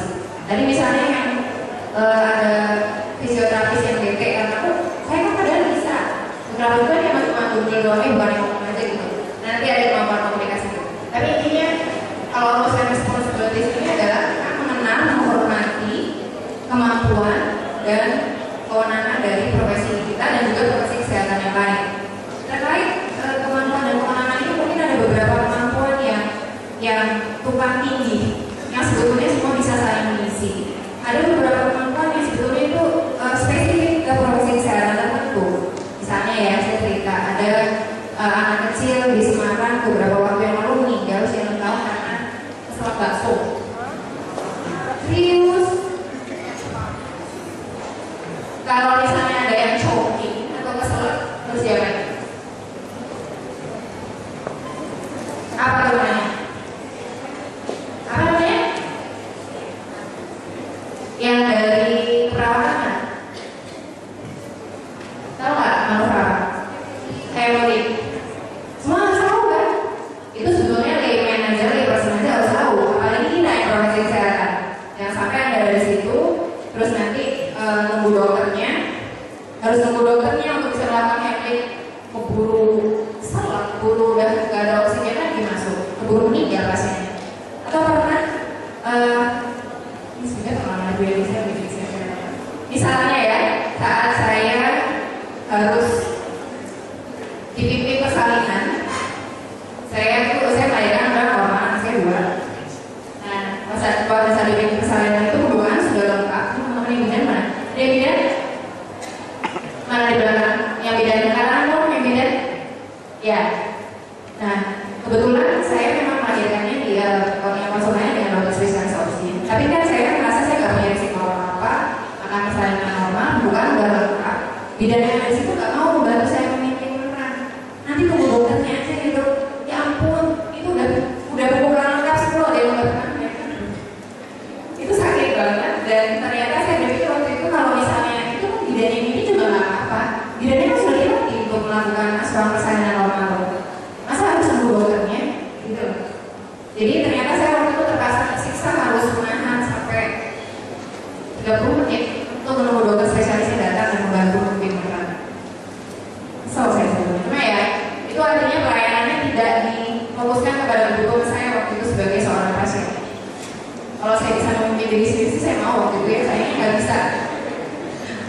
Saya udah bilang, udah ibu aja nih mimpin, saya bisa kok, saya nanti caranya gimana? Nggak tunggu dokternya aja. Ya, itu masih terjadi loh. Ya ini kalau saya responsibilities, sadarilah bahwa Anda tuh punya set pengetahuan, keterampilan, perilaku yang harus Anda pelajari dan Anda hasilkan. Anda bisa aplikasikan nanti pada saat Anda menjadi profesional kesehatan. Ya. Dan kalau Anda sudah mengenal diri sendiri dengan baik, sekarang langkah berikutnya adalah kenalilah peran, tanggung jawab, kemampuan profesi kesehatan yang lain. Oke? Kalau masalah memberikan obat, siapa yang berhak memberikan obat? Obat itu kan diberikan setelah ada diagnosis yang tepat. Bagaimana proses penegakan diagnosisnya? Kalau proses penegakan diagnosis itu kita kan nggak mau jadi profesi kesehatan yang seperti dulu ya. Nebak-nebak, oh ini sakit, kalau flu dikit, oh kasih aja antibiotik. Flu dikasih antibiotik udah jelas salah. Jadi siapa yang harus mengambil? Siapa yang di dalam pendidikannya mendapatkan pembekalan untuk penegakan diagnosis? Misalnya ada beberapa kondisi, kalau misalnya untuk penata laksanaan bayi di MPBS misalnya, itu ada poin-poin yang sebenarnya bisa dikerjakan oleh perawat, bisa dikerjakan oleh bidan gitu. Tapi untuk penata laksanaan diagnosis yang lebih lanjut sebetulnya itu perannya siapa? Saya perannya dokter. Sehingga pada saat kita berbicara tentang praktek kolaborasi, kita juga seharusnya mengingat kembali dan saling menghormati peran dan kewenangan masing-masing, sehingga tidak ada lagi overlapping atau oh ini harusnya kewenangan saya juga gitu, harus didiskusikan dengan sangat baik. Jadi di dalam domain ini sebetulnya itu intinya. Ya. Kemudian domain yang ketiga adalah masalah komunikasi. Tadi itu sudah banyak contohnya di dalam video. Saya tidak perlu mengulas detail one by one. Tapi intinya adalah be assertive. Kalau misalnya Anda merasa, kalau tadi itu misalnya tadi saya ceritakan yang di video just routine operation tadi, seandainya tim perawat OKA yang hadir saat itu asertif dan dengan cara yang tepat pada saat yang tepat menyampaikan kepada dokter, bukankah pasien ini seharusnya di tracheostomi? Kalau ini sudah sekian menit dokter, nanti kalau misalnya jadi dokter bisa saja diingatkan. Jadi tadi pada evaluasinya kan dokternya tuh sense of emergency-nya tuh ternyata kurang, sehingga tidak merasa bahwa ini udah like sekian menit tidak masuk inkubasi, nggak ada oksigen masuk ke otak, kok dibiarin aja. Perawatnya sebetulnya tahu, kita juga diam aja. Jadi be assertive, sampaikan pendapat Anda, karena Anda menyampaikan pendapat itu tujuannya untuk kepentingan siapa? Kepentingan pasien. Oke? Kalau Anda memiliki pengetahuan khusus, sudah mendapatkan update tertentu, misalnya di situ conference atau di situ workshop, share-lah kepada tim Anda. Dan yang paling penting juga adalah masalah mau mendengarkan, mau didengarkan. Kalau misalnya Anda baca ada beberapa buku tentang leadership dan management itu, sebelum Anda mau didengarkan itu sebaiknya Anda belajar mendengarkan. Ya. Dan yang paling penting juga dalam area interprofessional communication ini adalah memastikan bahwa yang kita ajar, ya sama aja lah kayak memastikan bahwa kita membicarakan hal yang sama, bahwa kita paham. Kalau misalnya Anda tidak paham, tanya, ini instruksinya apa sih? Nggak ngerti. Atau misalnya dokternya nggak ngerti juga, ini apa sih? Pasiennya udah diapain? Pasiennya udah bisa dimandiin, pasiennya udah bisa duduk ya. Saya nggak bisa baca itu misalnya. Saling berkomunikasi. Komunikasi itu kan ada pemberi informasi, ada penerima informasi. Pastikan bahwa informasinya dipahami. Kalau tidak ya salah. Balik lagi nanti masalahnya adalah pada pasiennya. Gitu. Hindari penggunaan jargon. Pastikan bahwa paham. Kecuali kalau Anda sudah punya tim yang sangat solid ya, terus Anda memang punya jargon-jargon itu sudah dipahami sehingga tidak pemakaiannya tidak, bukan berarti harus jadi larangan, tapi istilah-istilah yang sudah dipahami bersama memang tidak apa-apa kalau dipergunakan. Misalnya tadi contohnya tentang DCS dan lain-lain. Ya. Berkomunikasi, kita sebaiknya menguasai teknik untuk bisa memberikan umpan balik yang baik, nggak menyerang gitu, tidak menyerang. Dokter Indo nih kalau sama pasien kok gitu banget sih gitu, cerewet banget gitu. Ternyata dokter Indo maksudnya dokter Indo itu kalau memberikan instruksi ternyata terlalu cepat. Dokter Indo pasiennya tadi nggak ngerti loh dok. Kalian nanya lagi ke saya, ini instruksinya dokter apa sih? Nah daripada tadi dikatakan dokter Indo cerewet lagi gitu, kan udah beda duluan gitu dokter Indonya. Sebaiknya kita fokus kepada perilakunya apa yang bisa diubah. Dokter Indo itu terlalu cepat memberi instruksinya, saya nggak ngerti bisa diulang lagi dok. Dokter Indo tadi menyampaikan instruksi obat pada pasien diabetes terlalu cepat dok, pasiennya nggak ngerti, nanya lagi sama saya juga ternyata belajar bisa dokter ternyata saya takut salah dok, buat ini aku belajar gitu ya. Nanti bisa dibaca, intinya komunikasi, saling menghormati, jangan takut untuk menyampaikan pendapat karena Anda sudah dididik di profesi masing-masing dan kita memang saling mengisi, tidak ada yang lebih superior. Kita harus superior di kewenangan yang memang menjadi bagian tugas kita. Tapi kita tidak bisa menyelesaikan semua masalah kesehatan itu sendiri, nggak mungkin. Ya, yang keempat ini adalah team and teamwork. Jadi untuk bisa menyelenggarakan yang tadi itu, yang rondo bisa sama-sama, diskusi semuanya bisa dengan nyaman menyampaikan pendapat, itu perlu usaha, bukan hal yang mudah. Jadi perlu prosesnya itu harus dipahami. Kalau berantem dulu biasa nggak apa-apa, tapi habis itu ada resolusinya, ada manajemen konfliknya, yang masalahnya diselesaikan dan seterusnya. Salah satu syarat agar tim kesehatan itu bisa melangsungkan pelayanan kesehatan kolaboratif dengan solid adalah komunikasi yang baik. Ada waktu-waktu di antara waktu pelayanan kesehatan yang sibuk itu untuk mendiskusikan pasiennya, mendiskusikan perawatannya dan seterusnya. Kalau tidak ada memang sulit. Ini detailnya. Nah, kembali lagi dari seluruh area-area yang tadi sudah dikembangkan dan akan dikembangkan dalam pendidikan interprofesi, sebetulnya centernya adalah masalah komunikasi. Setelah itu baru kita memahami bahwa kerjasama itu memerlukan usaha, memahami dan menghargai peran anggota tim. Seperti tadi langkahnya adalah tentang roles and responsibilities, peran saya apa jawab saya apa, peran anggota tim saya apa, tanggung jawab anggota tim saya apa, itu harus dipahami.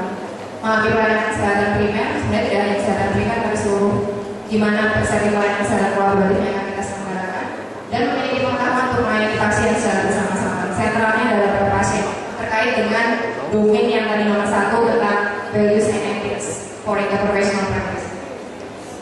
Dan ini adalah prinsip pembelajaran profesional, ada beberapa metode. Prinsipnya adalah Anda kalau misalnya belajar seperti ini kan gak ada diskusi, gak ada proses kolaborasi, nggak mungkin ya. Jadi collaborative learning, egalitarian, artinya apa egalitarian? Setara, kesetaraan. Masing-masing Anda hadir dalam sesi interprofesional sebetulnya memiliki hak yang sama, memiliki kewajiban yang sama untuk mengungkapkan pendapat, untuk sharing ilmu, untuk sharing agar sharing energi agar tugas Anda bisa selesai. Kemudian biasanya kita membuatnya dalam grup, kemudian diberikan penanganan, misalnya Anda ditempatkan di puskesmas tertentu, atau Anda diminta untuk membuat grup project tertentu untuk yang antara mahasiswa kedokteran sama kedokteran gigi, atau mahasiswa kedokteran dengan kesehatan masyarakat, atau ditambah lagi dengan keperawatan, ditambah lagi dengan gizi dan seterusnya. Kemudian prosesnya harus memungkinkan Anda untuk menilai kemampuan bekerja sama Anda sendiri dan juga menilai progres dari tim Anda.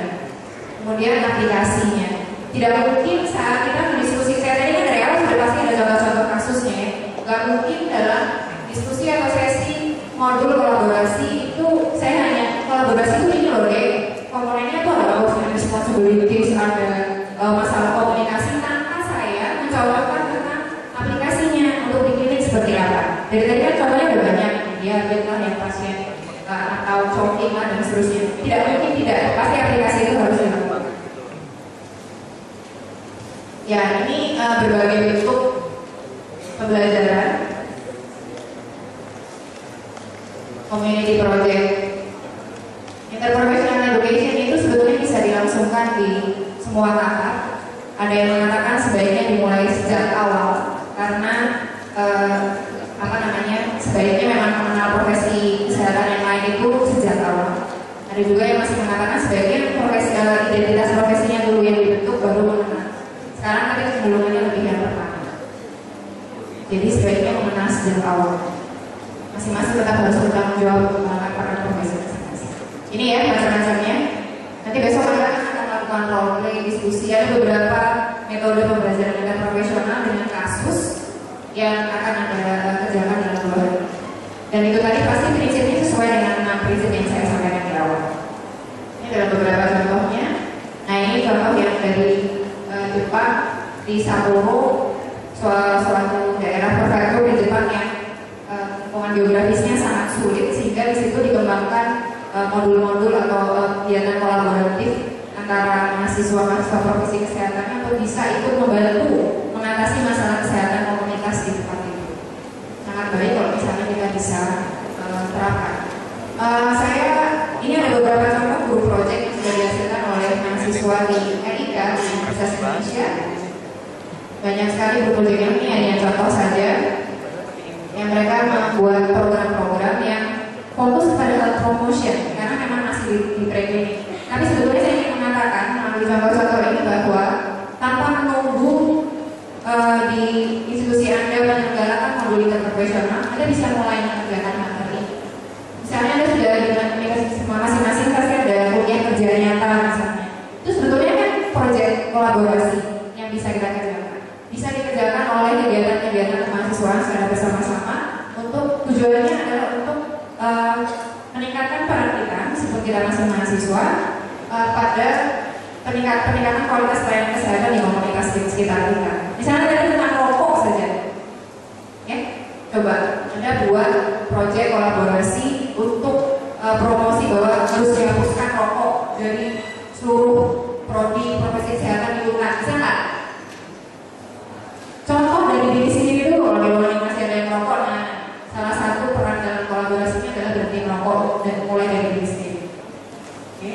Nah ini adalah tidak akan ditulis di sini karena ini pada saat kita menyelenggarakan suatu proses pendidikan ada beberapa evaluasi yang harus kita kerjakan. Jadi apakah Anda puas, apakah kemampuan kolaborasinya tercapai, apakah setelah Anda diberikan atau dilatihkan kemampuan berkolaborasi dan berbagi peran dengan profesi kesehatan yang lain, apakah itu ada impact-nya untuk peningkatan kualitas pelayanan kesehatan? Ini adalah level-levelnya. Baik, terakhir, jadi saya mengatakan bahwa dengan masalah kesehatan dan tantangan yang kita hadapi saat ini, saya ingin mempromosikan bahwa collaboration itu is not a choice but a must. Harus, nggak boleh enggak kolaborasi profesi kesehatan.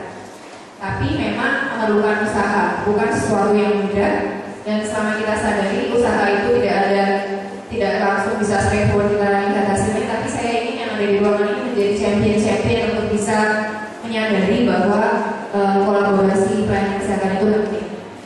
Dan saya ingin menekankan lagi pentingnya Anda melihat kalau misalnya datang bersama dengan teman-teman profesi kesehatan yang lain itu belum tentu itu adalah sesi pendidikan interprofesional. Pastikan bahwa kemampuan kerjasama dan kolaborasinya, pembentukan timnya betul-betul jadi fokus dari sesi-sesi yang akan Anda bentuk nanti. Kalau misalnya nanti Anda akan mengerjakan untuk kegiatan-kegiatan kemahasiswaan, pastikan itu juga ada. Kalau cuma duduk bareng-bareng doang makan bareng, belum tentu itu sesi pendidikan interprofesional. Kemudian ini adalah area kompetensi yang Anda harus kembangkan dalam sesi pendidikan interprofesional nanti.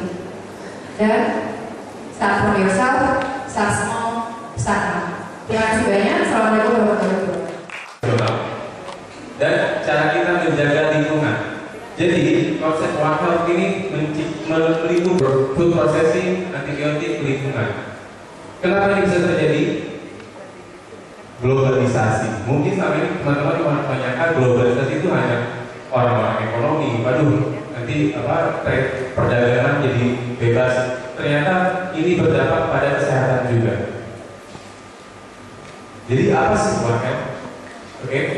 Kalau dari One Health Initiative Task Force, arti dari One Health adalah One Health is collaborative effort of multiple disciplines working locally, nationally, globally to attain optimal health for people, animals, and our environment. Jadi tiga aspek ini: people, animals, environment. Manusia, hewan, lingkungan. Nah, kita akan membahas sejarahnya. Karena akan muncul gitu. Sejarahnya di tahun 2003 ada yang masih pandemi flu burung. Itu kan dari Unggas. Nah, ini menjadi masalah yang awalnya lokal, yang hanya satu kota, sehingga jadi nasional dan jadi multinasional ataupun global. Nah, di tahun 2004 muncullah Manhattan Principles. Ini membahas soal flu burung ini, bagaimana mengatasinya, bagaimana mereka intervensi kasus ini. Sehingga akhirnya tahun 2007, akhirnya AMA, American Medical Association, mengeluarkanlah resolusi One Health itu. Secara praktis, apakah One Health? One Health adalah upaya inisiatif dalam menyatukan kedokteran manusia dan hewan dengan kesehatan ekosistem. Jadi manusia, hewan, ekosistem. Di sini meliputi adalah promosi penyuluhan kesehatan, perlindungan dan perbaikan kesehatan untuk semua makhluk hidup dan spesies melalui peningkatan kerjasama antara dokter umum atau general medicine, dokter hewan, dan pakar kesehatan lain serta pemerhati lingkungan. Nah, tadi pagi dokter ini sudah bilang di dalam IPC atau IPI perlu adanya leadership. Ini sangat penting karena siapa yang akan memimpin tim ini? Dan tadi ada pertanyaan, apakah harus dokter? Tidak. Pengalaman saya sebagai pengacara sementara waktu di Mentawai, saya tidak selalu menjadi tim leader. Kadang-kadang perawat saya atau ahli gizi saya sesuai bidang yang dia kuasai. Misalnya perawat saya untuk menguasai posyandu lansia, tentu dia yang menjadi leader di situ. Jadi praktek IPI-nya situ bisa berjalan. Walaupun saya akui pengacara Nusantara itu masih multi profesi ya, belum IPI. Nah, kalau diagram kesehatan yang lama, traditional perspective public health, ini tidak terlalu berkaitan, hanya sedikit saja kaitannya. Jadi tidak menyeluruh. Dan One Health, kita semua ingin berusaha untuk bergabung dalam mengatasi masalah zoonosis atau emerging and re-emerging disease. Di akhir sesi ini akan ada contoh studi kasus bagaimana sih mengkolaborasikan tiga aspek ini. Nah, karakteristik konsep One Health. Pertama, peningkatan derajat kesehatan manusia manusia, hewan, dan ekosistem. Ini selalu diulang-ulang. Komunikasi, kolaborasi, dan kepercayaan. Ini mungkin ada di core kompetensi yang sudah dibahas tadi pagi tentang IPD. Jadi konsepnya sama saja. Ini penting, visinya sangat luas sekali karena ini bekerja di lokal, nasional, dan global, sehingga bisa melibatkan disiplin mulai tidak hanya kesehatan itu saja, bisa ekonomi dan sosial dan lain sebagainya. Ini muncul karena adanya emerging dan pre-emerging disease. Apa sih emerging disease? Itu adalah munculnya wabah penyakit infeksi baru. Dan pre-emerging adalah munculnya wabah dengan kasus yang dulunya sudah mengalami pengurangan sehingga sekarang muncul lagi. Food safety and food security ini penting. Nah, ini juga penting, membutuhkan aksi top down dan down up. Maksudnya adalah kalau top down itu dari government sampai ke bawah, dari pemerintah sampai ke masyarakat, sedangkan down up berarti dari masyarakat yang di bawah naik ke atas. Saat ini inilah organisasi dunia sudah menggunakan konsep pendekatan One Health dari WHO, Food, FAO, OIE, One Health Initiative, CDC, dan Eco Health Alliance. Jika dilihat dari sini, tidak hanya di ruang lingkup kesehatan manusia, ada dari food, ada dari makanan, ada dari animal dan lain sebagainya. Sedangkan di Indonesia kita sudah ada himpunan namanya Indofood. Kalau untuk Southeast Asia, Asia Tenggara adalah Seafood. Ini nanti bisa diakses di indo-of-university.net. Kalau ada yang tertarik tentang One Health bisa dari situ. Dan ini kolaborasinya sudah di 4 negara ini, Indonesia, Malaysia, Thailand, Vietnam. Pelatihannya sudah di beberapa negara tersebut. Nah, ini mungkin yang masih agak di pikiran teman-teman harus bingung siapa aja sih yang terlibat. Semua pekerja bisa terlibat, mulai dari veterinarian, dokter hewan, dokter umum, perawat, public health workers, epidemiologist, wildlife scientist, local leader, politician. Kenapa sih local leader, politician ini perlu? Karena mereka policy makers, karena mereka yang bisa membantu kebijakan. Lalu environmental health workers itu kalau nanti akan kita bahas ya. Ekonomis, social scientist, ecologist, communication specialist, emergency responder, diagnostician, pharmacist, logistician, public affairs, dan lain sebagainya.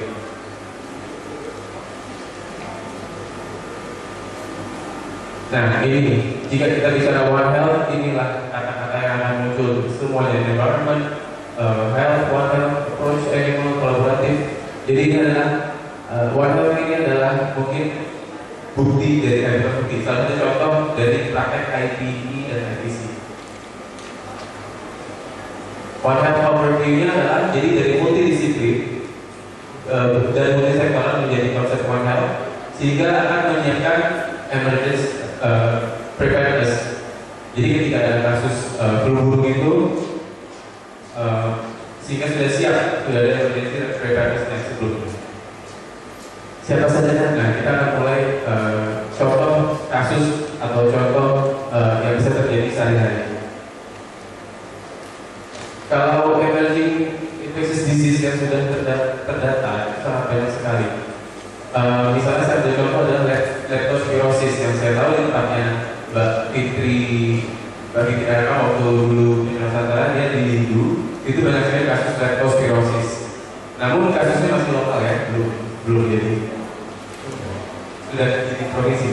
Nah, itu penanganannya harus tidak hanya dokter umum dan perawat setempat, tapi melibatkan dokter hewan, environmentalist, pemerhati lingkungan, karena faktor dari leptospira itu kan di alam.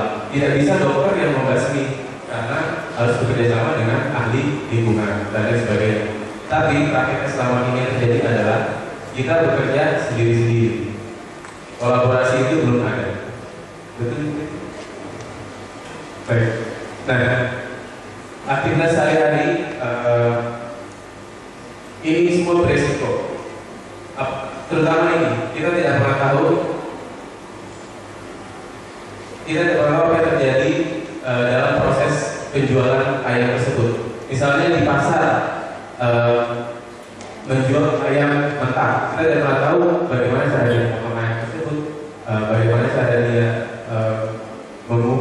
kondisi air tersebut, apakah sudah bersih tangannya, apakah tidak mengandung bakteri sebelumnya. Dan kita ambil contoh salmonella. Salmonella ini, jadi yang saya ceritakan tadi, misalnya sebuah kios di pasar menjual ayam mentah yang kita tidak tahu bagaimana dia food preparation-nya, itu kan nanti akan dibeli oleh kita sebagai pelanggan. Kita tidak tahu pekerja yang di peternakan sebelumnya, sebelum pihak pasar membeli ayam tersebut, apakah sudah bersih dalam penanganan peternakannya atau pemberian vaksinasi ayamnya bagaimana, kita tidak pernah tahu. Sehingga yang terjadi di rumah kita sebagai pembeli, jika kita tidak menyiapkannya secara bersih dan secara tepat, bakteri tersebut akan terhidup dan akan menyebabkan infeksi pada kita, jadi infeksi salmonella, sehingga kita akan diare dan sebagainya. Saya kasih satu contoh lagi adalah deforestasi dan malaria. Kita semua tahu kalau malaria vektor dari nyamuk tersebut ada di alam. Kalau ada yang bilang malaria itu kalau pada daerah yang kotor, sedangkan demam berdarah pada daerah yang bersih. Jadi kita mau seperti apa, mau kotor dapat malaria, kalau bersih dapat demam berdarah. Itu pilihan. Tapi ini hanyalah pemicu pada pertama semua bahwa satu kasus itu sekarang sudah tidak harus dilihat dari satu sudut pandang, tapi dari berbagai macam sudut pandang.